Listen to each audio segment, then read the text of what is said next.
नमस्कार साथियों, बिहार शिक्षक भर्ती बीपीएससी टीआरई 4.0 के लिए एनसीईआरटी इन्वायरमेंट पर आधारित प्रश्नों की श्रृंखला में आप सभी का स्वागत है। आज के एपिसोड नंबर 4 में हम आपके लिए पारिस्थितिकी और पारितंत्र से संबंधित महत्वपूर्ण टॉप 20 प्रश्नों को लेकर आए हैं, जो कि परीक्षा दृष्टि से आपके लिए बहुत ही महत्वपूर्ण है।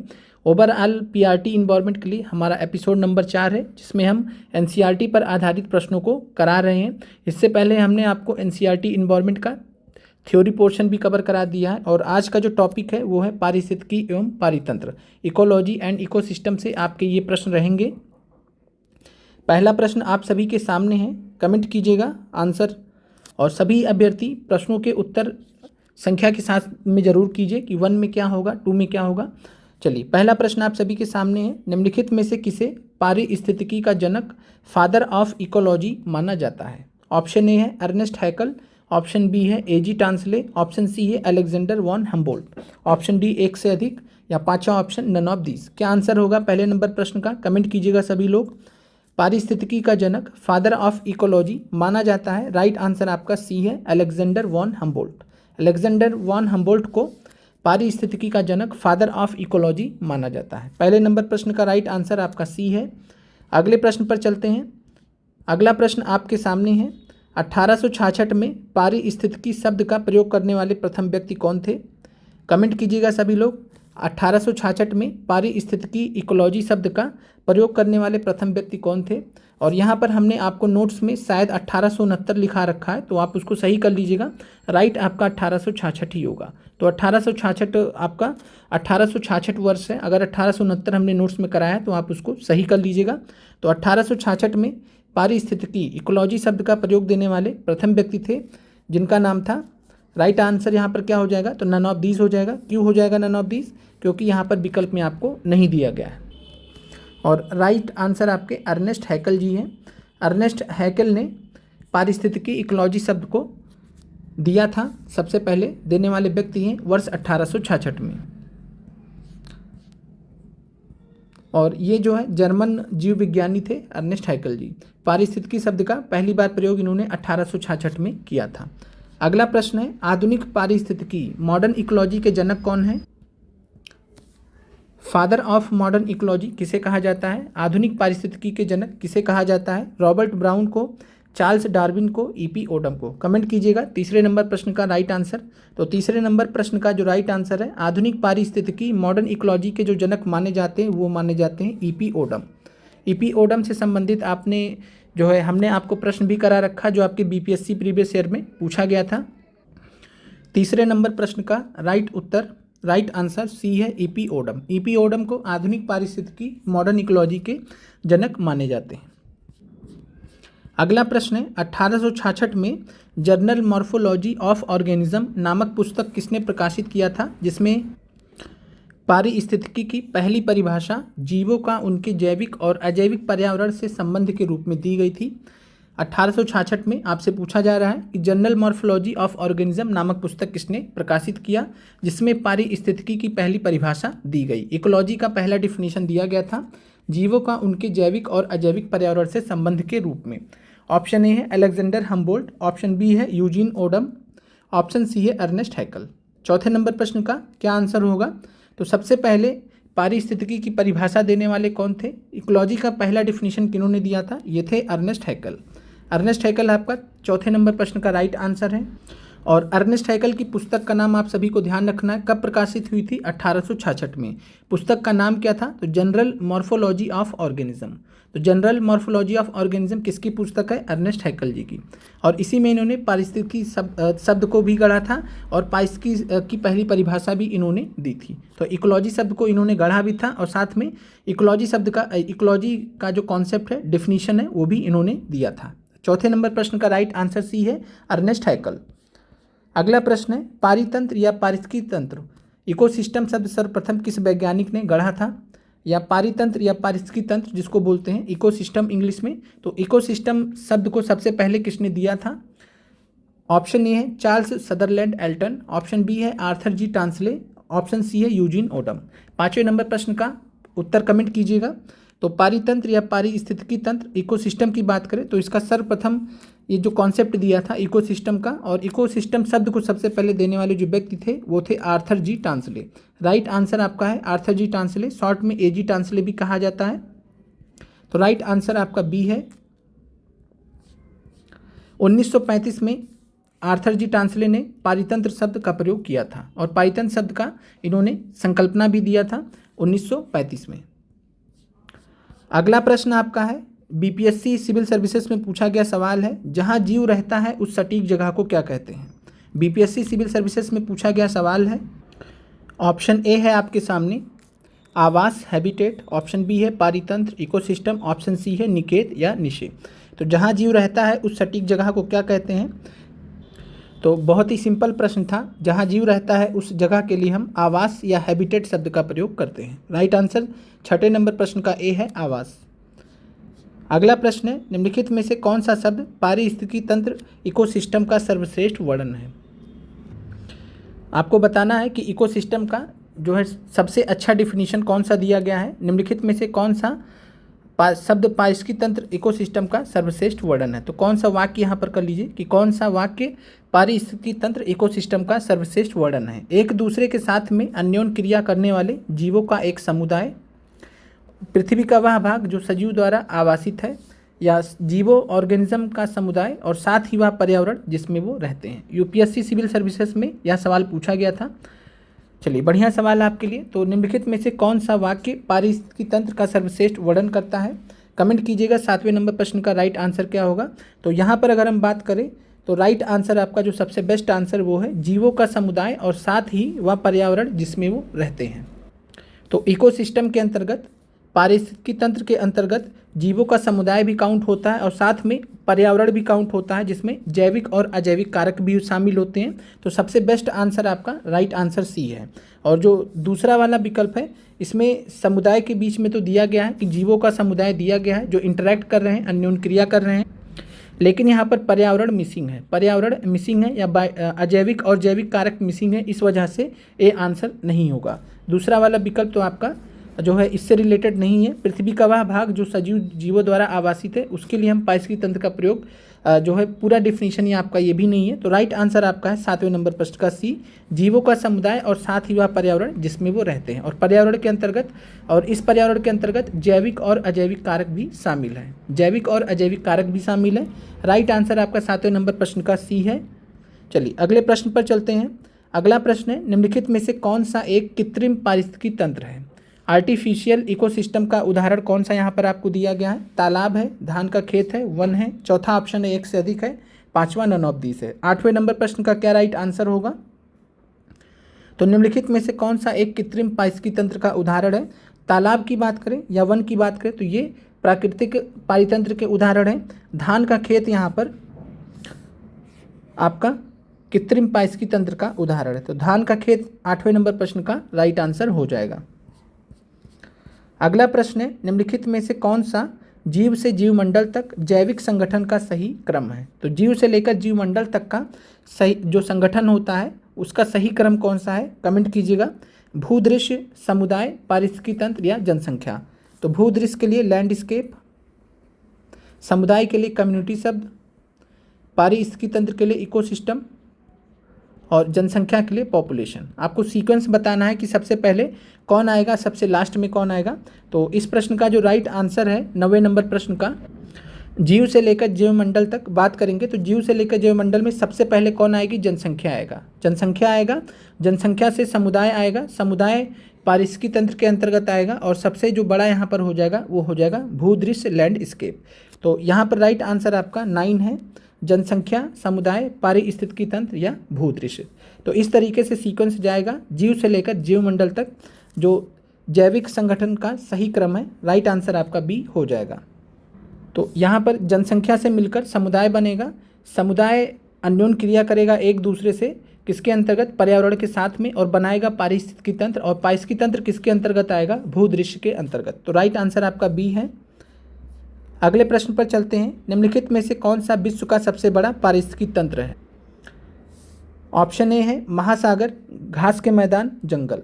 तो निम्नलिखित में से कौन सा विश्व का सबसे बड़ा पारिस्थितिकी तंत्र का उदाहरण है, कमेंट कीजिएगा। 10वें नंबर प्रश्न का राइट आंसर। तो विश्व का सबसे जो बड़ा पारिस्थितिकी तंत्र माना जाता है वो जल का पारितंत्र माना जाता है, और जल में सबसे बड़ा जो यहाँ पर हमारे पास है वो है महासागर। तो महासागर की बात करें तो यह विश्व का सबसे बड़ा पारिस्थितिकी तंत्र माना जाता है। राइट आंसर 10वें नंबर प्रश्न का ए है महासागर।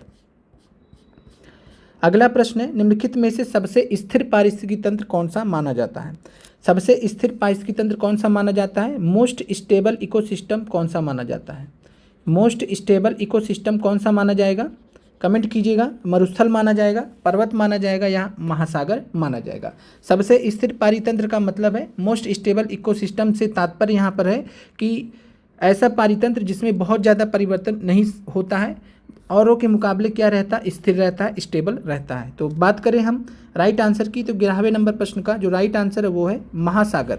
महासागर सबसे स्थिर पारिस्थितिकी तंत्र माना जाता है। तो 11वें नंबर प्रश्न का राइट आंसर सी हो जाएगा। अगला प्रश्न है, निम्नलिखित में से कौन सा एक स्थलीय पारितंत्र का उपभाग नहीं है? तो स्थलीय पारितंत्र टेरेस्ट्रियल इकोसिस्टम का भाग नहीं है। पर्वत पारिस्थितिकी तंत्र, सागरीय पारिस्थितिकी तंत्र, अर्धशुष्क पारिस्थितिकी तंत्र, या एक से अधिक, या नन ऑफ दिस। क्या आंसर होगा 12वें नंबर प्रश्न का? तो स्थलीय पारिस्थितिकी तंत्र की बात करें, टेरेस्ट्रियल इकोसिस्टम की बात करें तो टेरेस्ट्रियल इकोसिस्टम में पर्वत पारिस्थितिकी तंत्र आएगा, अर्धशुष्क पारिस्थितिकी तंत्र भी आएगा, जैसे सवाना वाला क्षेत्र आप देख सकते हैं, और सागरीय पारिस्थितिकी तंत्र ये आपका स्थलीय पारितंत्र के अंतर्गत नहीं आएगा। तो राइट आंसर आपका हो जाएगा स्थलीय पारितंत्र का भाग नहीं है, राइट आंसर है सागरीय पारिस्थितिकी तंत्र। सागरीय पारिस्थितिकी तंत्र अलग होता है, स्थलीय के अंतर्गत नहीं आता है। अगला प्रश्न आपका है, निम्नलिखित में से कौन सा पारिस्थितिकी तंत्र की स्थिरता को बढ़ावा नहीं देता है? बहुत अच्छा प्रश्न आपके सामने है, कमेंट कीजिएगा। निम्नलिखित में से कौन सा पारिस्थितिकी तंत्र की स्थिरता को बढ़ावा नहीं देता है? पारिस्थितिकी तंत्र में प्रत्येक तत्व के उत्पादन और उपभोग के बीच में संतुलन, ऊर्जा के इनपुट और आउटपुट के बीच में संतुलन, सी ऑप्शन है विभिन्न जैव रासायनिक चक्रों का सामान्य कामकाज, ऑप्शन डी है मानव जनसंख्या में वृद्धि, या ऑप्शन ई है नन ऑफ एक से अधिक। तो निम्नलिखित में से कौन सा पारिस्थितिकी तंत्र की स्थिरता को बढ़ावा नहीं देता है, यानी उसको स्टेबलाइज नहीं करता है? पारिस्थितिकी तंत्र में प्रत्येक तत्व के उत्पादन और उपभोग के बीच में जब संतुलन रहेगा तो इससे पारिस्थितिकी तंत्र की स्थिरता को बढ़ावा मिलेगा। ऊर्जा का इनपुट और आउटपुट के बीच में संतुलन रहेगा तो भी पारिस्थितिकी तंत्र की स्थिरता को बढ़ावा मिलेगा।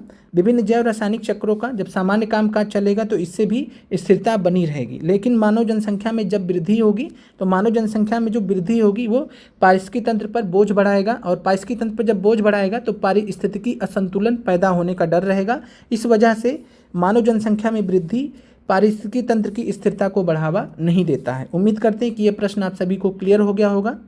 अगले प्रश्न पर चलते हैं। अगला प्रश्न है, निम्नलिखित में से कौन सा शब्द उस सबसे बड़ी जनसंख्या को दर्शाता है जिसे एक पारिस्थितिकी तंत्र सहारा दे सकता है? ये रिलेटेड प्रश्न हमने आपको कराया हुआ है बीपीएससी प्रीवियस ईयर क्वेश्चन में, टीआरई का, पीआरटी में, टीआरई 1 में एक सवाल आया था इसी से रिलेटेड। तो निम्नलिखित में से कौन सा शब्द उस सबसे बड़ी जनसंख्या को दर्शाता है जिसे एक पारिस्थितिकी तंत्र इकोसिस्टम सहारा दे सकता है, सपोर्ट कर सकता है?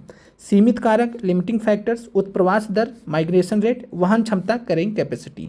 राइट आंसर क्या होगा 14वें नंबर प्रश्न का?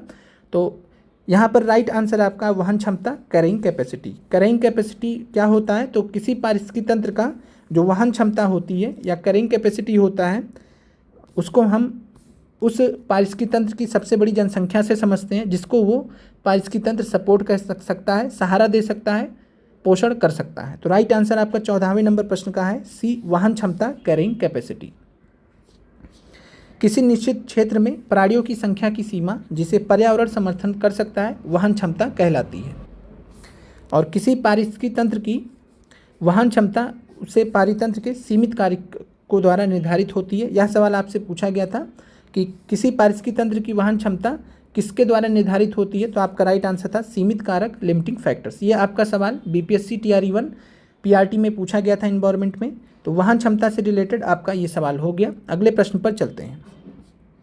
अगला प्रश्न है, निम्नलिखित में से किसका संबंध पारिस्थितिकी संतुलन से नहीं है? इकोलॉजिकल बैलेंस से किसका संबंध नहीं है? कमेंट करके बताइएगा। जल प्रबंधन का, औद्योगिक प्रबंधन का, या वन रोपण का? तो किसका संबंध पारिस्थितिकी संतुलन से नहीं होगा? तो पारिस्थितिकी संतुलन जल प्रबंधन से पारिस्थितिकी संतुलन बना रहेगा, वन रोपण से भी पारिस्थितिकी संतुलन बना रहेगा। लेकिन जब औद्योगिक प्रबंधन की बात करते हैं तो ये पारिस्थितिकी संतुलन से जुड़ा हुआ चीज़ नहीं है। इससे क्या होता है? पारिस्थितिकी संतुलन बिगड़ता ही है। औद्योगिक प्रबंधन आपका यहाँ पर राइट आंसर हो जाएगा। तो औद्योगिक प्रबंधन पारिस्थितिकी संतुलन से जुड़ा हुआ नहीं है। अगला प्रश्न है, निम्नलिखित में से कौन सा एक पारिस्थितिकी संतुलन को बनाए रखने में मदद नहीं करता है? इकोलॉजिकल बैलेंस को बनाए रखने में मदद नहीं करता है। ऑप्शन ए है वनोन्मूलन डिफॉरेस्टेशन, ऑप्शन बी है वर्षा जल प्रबंधन, ऑप्शन सी है वन रोपण एफॉरेस्टेशन। कमेंट कीजिएगा 16वें नंबर प्रश्न का राइट आंसर क्या होगा। तो निम्नलिखित में से कौन सा एक पारिस्थितिकी संतुलन इकोलॉजिकल बैलेंस को बनाए रखने में मदद नहीं करता है? तो पेड़ों की कटाई, ये जो है किसी भी प्रकार से, जिसको हम वनोन्मूलन बोलते हैं, तो वन उन्मूलन या डिफॉरेस्टेशन किसी भी प्रकार से पारिस्थितिकी संतुलन को बनाए रखने में मदद नहीं करता है। तो राइट आंसर आपका ए हो जाएगा। अगला सवाल आपका है, निम्नलिखित में से किसने सर्वप्रथम गहन पारिस्थितिकी शब्द का प्रयोग किया था? तो गहन पारिस्थितिकी, जिसको हम डीप इकोलॉजी कहते हैं, तो डीप इकोलॉजी शब्द का प्रयोग सबसे पहले किसने किया है? ऑप्शन ए है ईपी ओडम, ऑप्शन बी है अर्नीज नेस, ऑप्शन सी है रॉनकियर। क्या आंसर होगा 17वें नंबर प्रश्न का? तो 17वें नंबर प्रश्न का जो राइट आंसर है वो है अर्नीज नेस।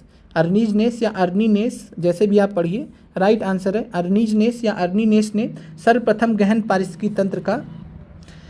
पारिस्थितिकी का डीप इकोलॉजी शब्द का प्रयोग किया था। अगला प्रश्न आपका है, पारिस्थितिकी तंत्र इकोसिस्टम के बारे में सत्य कथनों पर आपको विचार करना है। पारिस्थितिकी तंत्र इकोसिस्टम एक खुला तंत्र होता है, ओपन सिस्टम होता है। पृथ्वी का सबसे बृहद पारिस्थितिकी तंत्र जैवमंडल होता है। पारिस्थितिकी तंत्र अजैविक और जैविक कारकों से मिलकर बना होता है। 18वें नंबर प्रश्न का राइट आंसर क्या होगा? तो पारिस्थितिकी तंत्र इकोसिस्टम से रिलेटेड खुला तंत्र होता है, ओपन सिस्टम होता है, क्योंकि निर्बाध रूप से चलता है और जैव भू रासायनिक चक्रों के माध्यम से चीज़ें चलती रहती हैं। तो खुला तंत्र होता है, ओपन सिस्टम होता है पारिस्थितिकी तंत्र। पृथ्वी का सबसे बृहद पारिस्थितिकी तंत्र जैवमंडल माना जाता है। और जैवमंडल किससे किससे मिलकर बना होता है, एक बार कमेंट कर दीजिएगा। पारिस्थितिकी तंत्र जैविक और अजैविक कारकों से मिलकर बना होता है, ये भी आपका सही है। तो राइट आंसर आपका एक से अधिक हो जाएगा।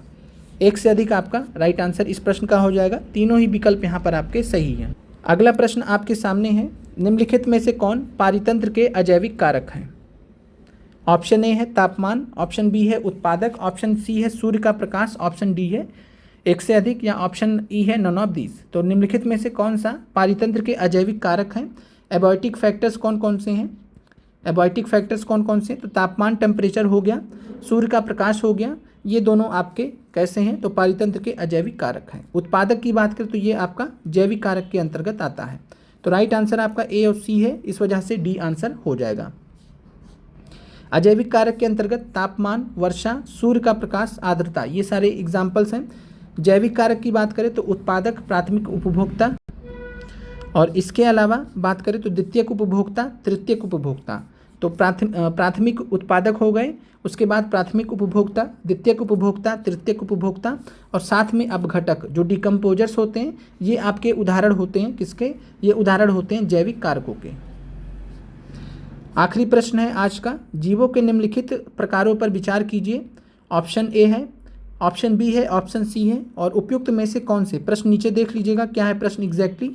उपयुक्त में से कौन से जीव महासागरों की आहार श्रृंखलाओं में प्राथमिक उत्पादक होते हैं? तो प्रश्न आपके सामने है, जीव के निम्नलिखित प्रकार पर विचार कीजिए। कोपपॉड है, साइनोबैक्टीरिया है, डायएटम्स हैं। और उपयुक्त में से कौन से जीव महासागरों की आहार श्रृंखलाओं में प्राथमिक उत्पादक होते हैं, ये आपको बताना है। तो क्या राइट आंसर हो जाएगा 20वें नंबर प्रश्न का? तो कोपपॉड की बात करें तो ये आपका जो है जीव महासागर की आहार श्रृंखला में प्राथमिक उत्पादक नहीं होता है, तो ये हट जाएगा। साइनोबैक्टीरिया की बात करें तो इसे हम नीलहरित शैवाल बोलते हैं, ब्लू ग्रीन एल्गी बोलते हैं। और नीलहरित शैवाल आपको मालूम है कि नीलहरित शैवाल जो है समुद्री आहार श्रृंखला में, महासागरों की आहार श्रृंखला में प्राथमिक उत्पादक, प्राइमरी प्रोड्यूसर होता है। जब पृथ्वी की उत्पत्ति हुई थी तो सबसे पहले महासागरों में जो प्राथमिक उत्पादक के तौर पर आए थे वो थे नीलहरित शैवाल, जिन्होंने प्रकाश संश्लेषण की प्रक्रिया स्टार्ट की थी। तो साइनोबैक्टीरिया इनको बोला जाता है। और डायएटम्स भी यहाँ पर आपके प्राथमिक उत्पादक के अंतर्गत आते हैं। तो बी और सी आपका राइट आंसर है, बी और सी आपका राइट आंसर है, इस वजह से आंसर आपका एक से अधिक हो जाएगा। तो राइट आंसर आपका 1 से अधिक हो जाएगा 20वें नंबर प्रश्न का भी। उम्मीद करते हैं कि प्रश्न आपको अच्छे लगे होंगे। कल आपका जो है इन्वायरमेंट का अगला टॉपिक आएगा, जिसमें हम कुछ और महत्वपूर्ण प्रश्नों को लेकर आएंगे एनसीईआरटी पर आधारित। और साथ में जो है आज शाम 8 बजे आपका भूगोल का क्लास होगा। आज शाम 8 बजे आपका भूगोल का क्लास होगा। और कल आपका बात करेंगे तो कल शाम को आपका पॉलिटी का क्लास होगा। एमसीक्यू पॉलिटी का क्लास आपका क्लास 10th का कल शाम को होगा। तो आज शाम को 8 बजे आपका भूगोल एमसीक्यू का क्लास होगा, मिलिएगा, जिसमें हम अगला अध्याय कंप्लीट करेंगे क्लास 10th का। आप लोगों का देखने के लिए धन्यवाद।